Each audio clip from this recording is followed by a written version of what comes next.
नमस्कार दोस्तों। आज हम प्राचीन काल से चली आ रही बुधवार व्रत की पावन कथा का श्रवण करने जा रहे हैं, जो युगों से व्रत कथा ग्रंथों से संजोई गई है, जिसे मंदिरों में मधुर स्वर में पढ़ा जाता है, जिसे माताएं अपने संतानों को प्रेम से सुनाती हैं और जिसे सुनकर असंख्य भक्तों ने भगवान गणेश और बुद्धिदेव की कृपा को अपने जीवन में अनुभव किया है। यह वही परंपरागत सत्य कथा है जो बताती है कि जो मनुष्य श्रद्धा से बुधवार व्रत करता है, उसकी बुद्धि को स्वयं बुद्धदेव प्रकाश देते हैं, उसके विघ्नों को गणपति हर लेते हैं और उसके जीवन पथ को सही दिशा प्रदान होती है। बहुत प्राचीन समय की बात है। समतापुर नाम का एक समृद्ध नगर था। वह नगर धन धान्य से परिपूर्ण था। व्यापार फलता फूलता था। हर घर में सुख सुविधाएं थी। उसी नगर में मधुसूदन नाम का एक प्रतिष्ठित व्यापारी रहता था। विशाल भवन, भरपूर धन, सेवक सेविकाएं, किसी वस्तु की कमी नहीं थी। पर जब मनुष्य के पास सब कुछ होता है तो कई बार उसके भीतर एक सूक्ष्म अहंकार जन्म ले लेता है। उसे लगने लगता है कि अब उसे किसी परंपरा, किसी देवज्ञा, किसी नियम की आवश्यकता नहीं है। यहाँ से जीवन की पहली परीक्षा आरंभ होती है।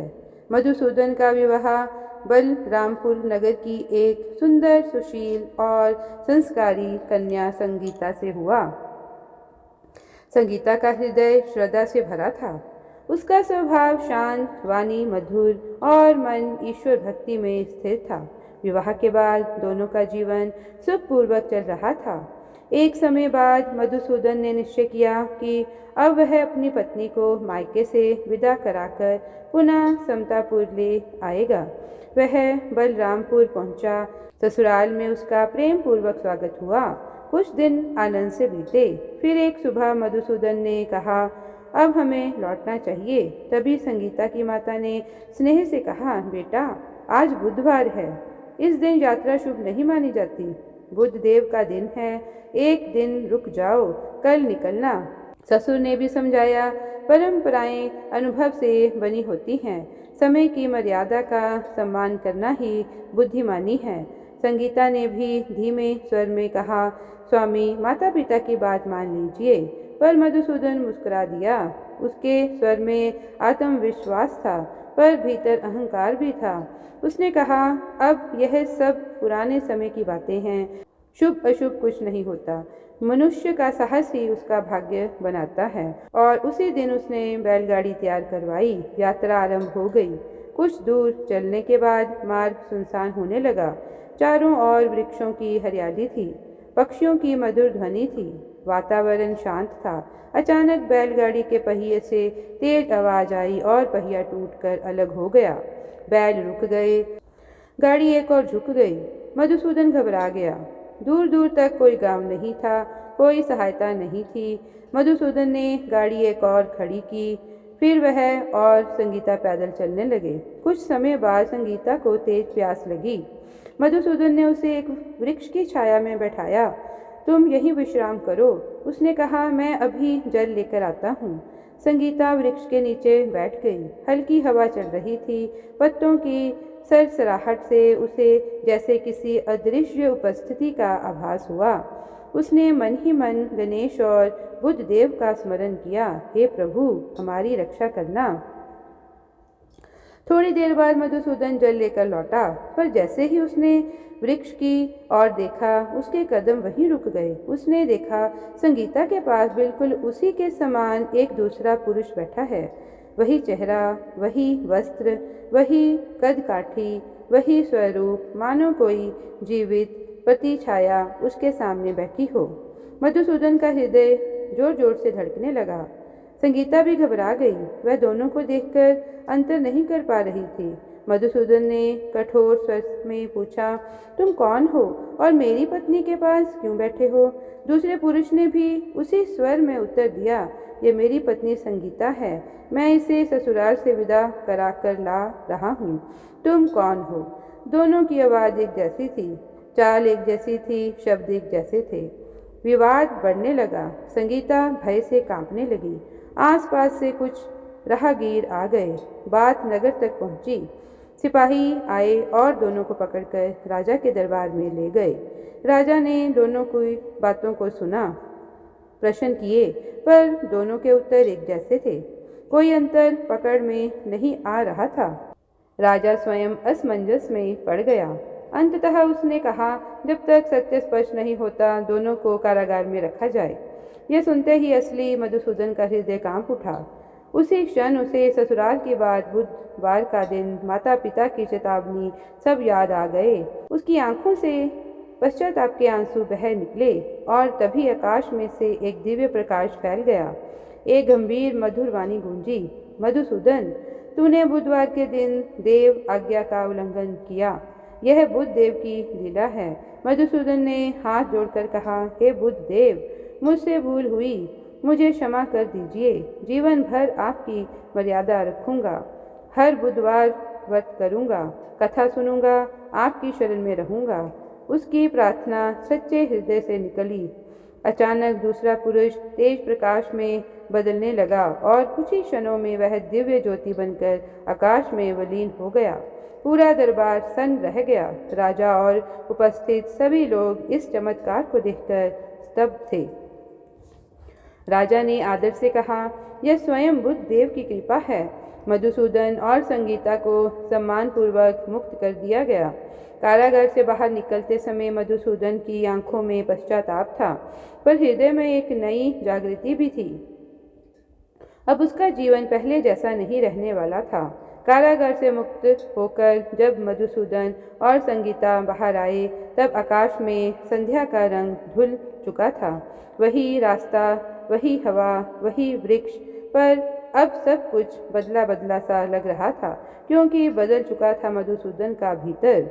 जिस व्यक्ति ने सुबह अहंकार में यात्रा आरंभ की थी, वह अब विनम्रता में सिर झुकाए प्रभु की शरण में लौट रहा था। संगीता चुपचाप उसके साथ चल रही थी।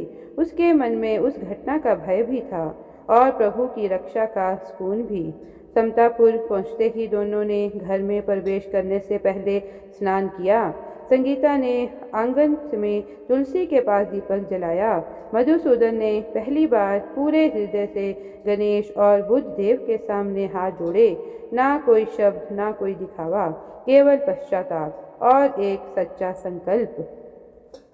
उसी क्षण उसके भीतर यह निश्चय जागा कि अब वह कभी भी देव मर्यादा का उल्लंघन नहीं करेगा। अगले दिन जब नगर जागा, मधुसूदन का घर भी एक नए भाव में जागा।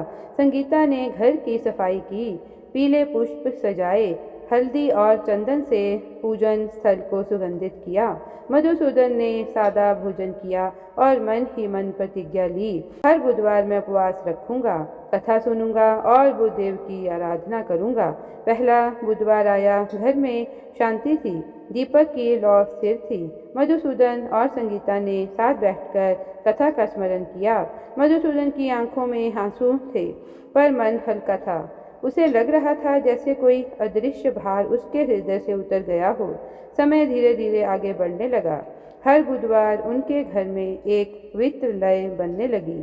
सुबह स्वच्छता, पूजन, उपवास और संध्या को कथा श्रवण। इस साधारण से अनुशासन ने उनके जीवन में असाधारण परिवर्तन शुरू कर दिया। मधुसूदन का व्यापार, जो पहले उतार चढ़ाव में रहता था, अब स्थिर होने लगा। जिन लोगों से विवाद होते थे, वे स्वयं सुलह करने आने लगे। निर्णय पहले की अपेक्षा स्पष्ट होने लगे। क्रोध कम होने लगा, वाणी में मधुरता आने लगी। लोग आश्चर्य से कहते, मधुसूदन तो अब बिल्कुल बदला बदला है। संगीता भीतर से और अधिक शांत हो गई। छोटी छोटी बातों पर चिंता करना उसने छोड़ दिया। उसके चेहरे पर स्थायी सौम्यता आ गई। वह समझ चुकी थी, जब घर का पुरुष धर्म और मर्यादा में स्थिर होता है तो पूरे घर में शांति उतरती है। धीरे धीरे आसपास के लोग भी इस परिवर्तन को महसूस करने लगे। पड़ोस की स्त्रियां संगीता से पूछती, बहन, तुम्हारे घर में इतनी शांति कैसे रहती है? संगीता मुस्कुराकर बस इतना कहती, यह बुध देव की कृपा है।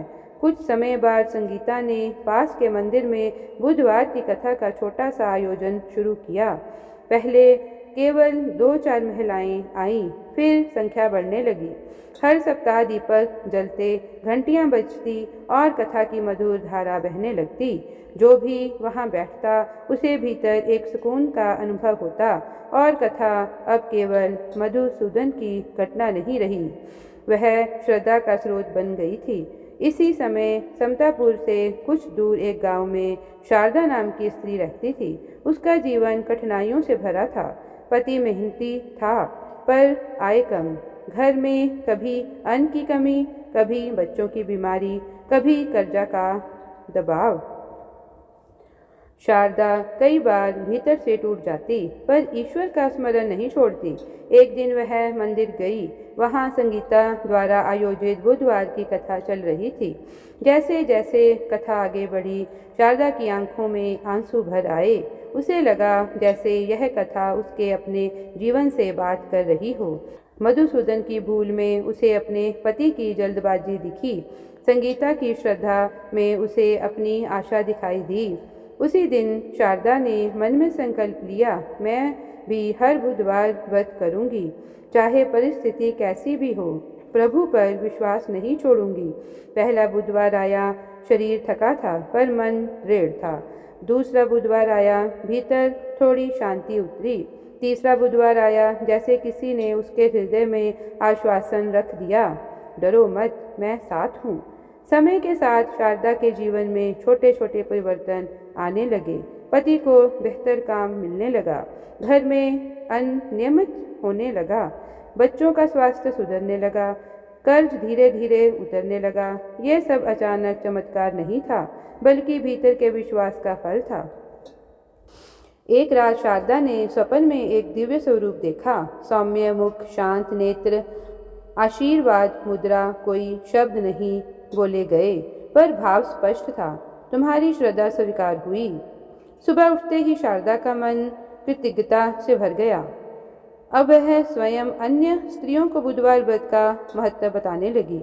जहाँ जहाँ वह कथा सुनाती वहाँ आशा जगने लगती। समतापुर और आसपास के गांवों में यह बात फैलने लगी कि बुधवार व्रत केवल संकट हरने वाला नहीं, बल्कि मनुष्य के भीतर बल जगाने वाला है।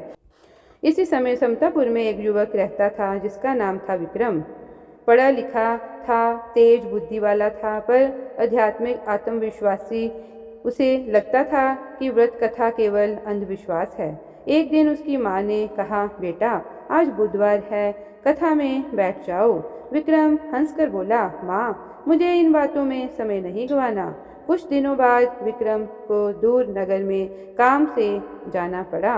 घर से निकलते समय माँ ने फिर कहा, आज बुधवार है, यात्रा कल करना। विक्रम मुस्कुरा दिया। माँ डर से नहीं, समय से जीवन चलता है, और वह निकल पड़ा। रास्ते में नदी आई, पानी शांत दिख रहा था। जैसे ही गाड़ी आगे बढ़ी, पहिए कीचड़ में फंस गए। संतुलन बिगड़ा और विक्रम पानी में गिर गया। धारा तेज थी, सांस घुटने लगी। पहली बार उसने अपनी असहायता महसूस की। उसी क्षण माँ की बात, मंदिर की घंटियां, शारदा की कथा, सब स्मृति में गूंज उठा। भय और पश्चाताप के बीच उसके होठों से बस एक पुकार निकली, हे गणेश, हे बुद्धदेव, रक्षा करो। अचानक धारा धीमी हुई। एक लकड़ी बहकर पास आ गई। विक्रम ने उसे पकड़ा और किसी तरह किनारे पहुंच गया। कांपते शरीर और भीगे वस्त्रों के साथ वह देर तक नदी के किनारे बैठा रहा। अहंकार टूट चुका था, आंखों में आंसू और हृदय में कृतज्ञता थी। घर लौटकर उसने माँ के चरण छुए। माँ, आज मुझे जीवन मिला है, अब मैं कभी आपकी बात को हल्के में नहीं लूँगा। उस दिन से विक्रम ने भी बुधवार व्रत आरंभ किया। वह कथा में बैठता, दीपक जलाता और धीरे धीरे उसके स्वभाव में विनम्रता आने लगी। लोग कहते, विक्रम अब पहले जैसा नहीं रहा, अब उसके भीतर शांति है। समय के साथ विक्रम का जीवन भी संवरने लगा। काम में सफलता, संबंधों में मधुरता और भीतर स्थिरता। उसने जान लिया कि सच्ची बुद्धि वही है जो प्रभु के सामने झुकना जानती है। और इस प्रकार मधुसूदन की भूल से आरंभ हुई कथा अब शारदा की श्रद्धा और विक्रम के परिवर्तन से और भी पवित्र हो चली। समय अपनी गति से आगे बढ़ता रहा। अब मधुसूदन की कथा केवल एक घर तक सीमित नहीं रही, वह श्रद्धा की नदी बनकर नगर नगर बहने लगी थी। शारदा की आस्था, विक्रम का परिवर्तन और संगीता की मधुर वाणी, इन सब ने बुधवार व्रत को लोगों के जीवन का आधार बना दिया था। पर प्रभु की लीला अभी पूरी नहीं हुई थी। अभी और भी हृदयों को स्पर्श करना बाकी था। इसी समतापुर नगर में एक और युवक रहता था, रत्नाकर। वह अत्यंत बुद्धिमान था, शास्त्रों का अध्ययन किया था, तर्क में निपुण था। लोग उसकी प्रशंसा करते नहीं थकते थे। पर उसके जीवन में एक समस्या थी, उसका मन स्थिर नहीं था। वह किसी भी निर्णय पर टिक नहीं पाता था। आज कुछ सोचता, कल कुछ और। कभी व्यापार आरंभ करता, कुछ दिन बाद छोड़ देता। कभी विवाह का विचार करता, फिर पीछे हट जाता। उसकी बुद्धि तेज थी पर चंचल थी। धीरे धीरे इस अस्थिरता ने उसके जीवन को उलझा दिया। सफलता पास आकर लौट जाती, संबंध बनते और टूट जाते, मन में निरंतर अशांति बनी रहती। एक दिन रत्नाकर एक वृद्ध साधु के पास पहुंचा। आंखों में थकान और स्वर में व्याकुलता थी। उसने कहा, गुरुदेव, मेरी बुद्धि तेज है पर मन टिकता नहीं। मैं सही निर्णय नहीं ले पाता। कृपा करके मुझे मार्ग दिखाइए। साधु ने शांत दृष्टि से उसे देखा और बोले, बेटा, बुद्धि का अधिपति बुध देव हैं। जब बुध देव प्रसन्न होते हैं तब मनुष्य की सोच स्थिर होती है, विवेक जगता है और निर्णय शुद्ध होते हैं। यदि तुम जीवन में स्थिरता चाहते हो तो बुधवार व्रत करो, कथा सुनो और श्रद्धा से बुध देव का स्मरण करो। रत्नाकर ने सिर झुका लिया। उसने उसी दिन संकल्प लिया, मैं यह साधना अवश्य करूँगा। पहला बुधवार आया। रत्नाकर उपवास में बैठा पर मन बार बार भटकता रहा। कभी व्यापार की चिंता, कभी भविष्य का डर, कभी असफलता की स्मृति।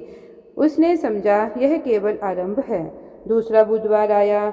इस बार उसके मन को शांत रखने का प्रयास किया। दीपक की लौ देखता रहा, कथा सुनी, मन कुछ समय के लिए स्थिर हुआ।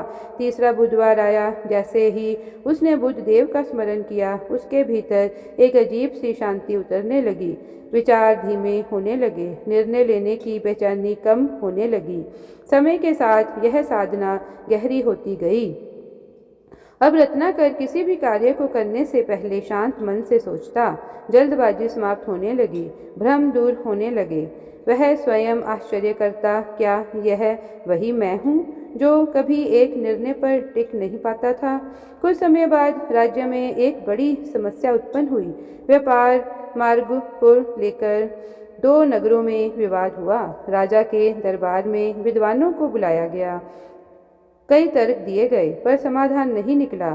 तभी किसी ने कहा, समतापुर में रत्नाकर नाम का युवक है, उसकी बुद्धि तेज है, उसे बुलाया जाए। रत्नाकर दरबार पहुंचा। उसने पूरी समस्या ध्यान से सुनी, फिर आंखें बंद कर मन ही मन गणेश और बुद्धदेव का स्मरण किया। कुछ क्षण बाद उसने बहुत सरल और स्पष्ट समाधान प्रस्तुत किया। पूरा दरबार आश्चर्य में पड़ गया। राजा ने प्रसन्न होकर कहा, तुम्हारी बुद्धि साधारण नहीं, यह दिव्य कृपा है। रत्नाकर ने विनम्रता से उत्तर दिया, यह मेरी नहीं, बुद्धदेव की कृपा है। मैंने केवल उनकी शरण ली है। उस दिन से रत्नाकर का जीवन बदल गया।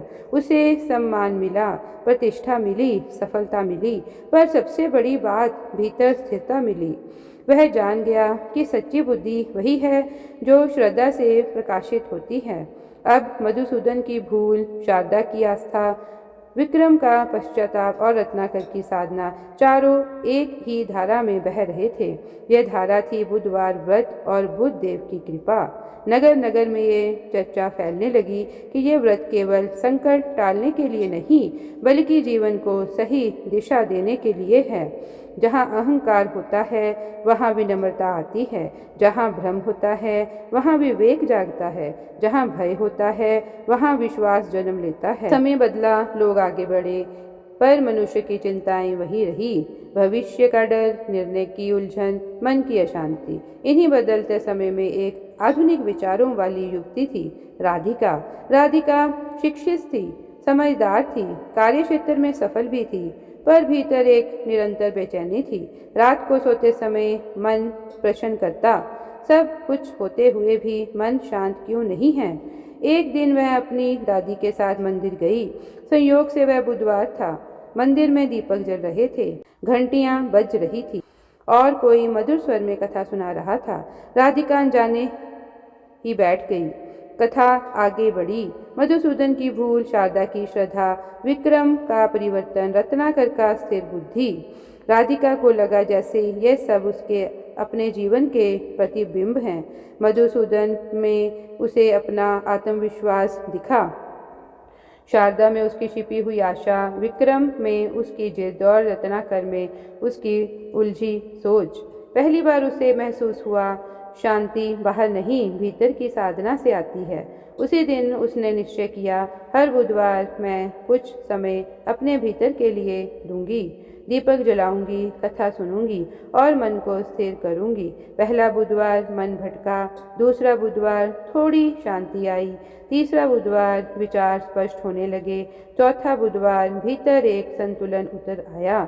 अब राधिका छोटी छोटी बातों पर परेशान नहीं होती थी, निर्णय लेते समय धैर्य रखती, रिश्तों में कोमलता आई।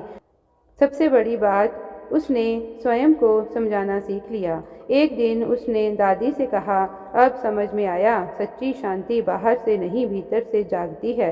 दादी मुस्कुराई, यही बुद्ध देव की कृपा है, जो मनुष्य को उसकी ही बुद्धि से प्रकाशित करते हैं। अब राधिका भी जब किसी को तनाव में देखती तो स्नेह से कहती, एक बार बुधवार की कथा सुनकर देखो, मन हल्का होने लगेगा। और इस प्रकार यह कथा पीढ़ी दर पीढ़ी बहने लगी। कोई इसे आस्था से अपनाता, कोई अनुभव से समझता, कोई शांति की खोज में इससे जुड़ता।